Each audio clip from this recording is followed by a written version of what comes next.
Bons dias, família. A paz seja convosco.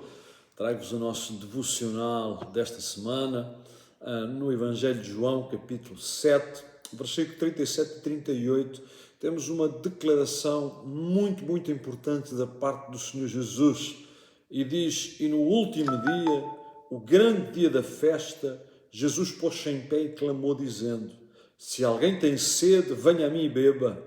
Quem crê em mim, como diz as Escrituras, rios de água viva correrão do seu ventre.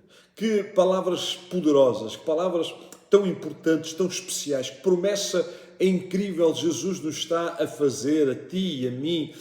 Nós necessitamos desta água viva. Jesus com certeza não está a falar de uma água física, de uma água natural, de uma água que sacia a sede física, mas ele está a falar de uma água que sacia a sede espiritual. Ele está a falar de uma água que nos transporta da morte para a vida, das trevas para a luz, uma água que renova a nossa vida interior. Ele diz: se alguém tem sede, tem um caminho. Se alguém tem sede de Deus, se alguém tem sede de vida espiritual, se alguém tem sede de um encontro e da certeza da vida eterna com Deus, se alguém tem sede, deve vir a mim e deve beber de mim, deve alimentar-se de mim, deve saciar-se em mim. E é interessante que ele vai dizer que quem coloca esta fé nele, quem coloca esta certeza de que ele é aquele que é a resposta para as nossas necessidades, quem crê em mim, diz ele,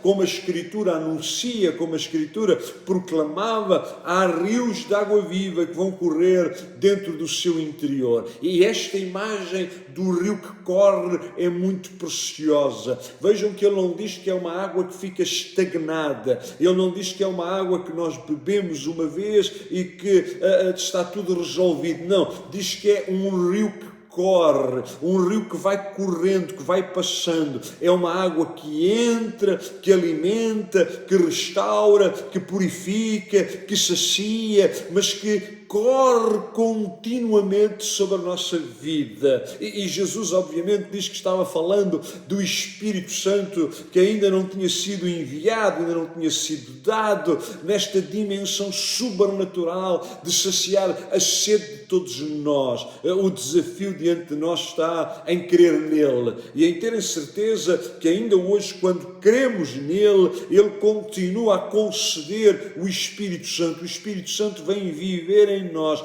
vem habitar em nós, e é como se ele fosse uma corrente de água que vai sempre penetrando, vai sempre envolvendo, vai sempre renovando. Não é uma água estagnada, não é uma água parada, é uma água que nós bebemos diariamente, constantemente, que nos vai saciando, que nos vai renovando, que nos vai aproximando dele, que nos vai purificando, que nos vai enchendo. Então nós precisamos do Espírito Santo de Deus, desse rio de água viva que entra em nós e que vai fluindo para aqueles também que estão à nossa volta. Fica o desafio nesta manhã para bebermos dele, para saciarmos dele e para também sermos promotores, participantes do envio, do partilhar dessa água viva com aqueles que nos rodeiam. Um abraço grande a todos e votos de uma semana muito abençoada. A paz.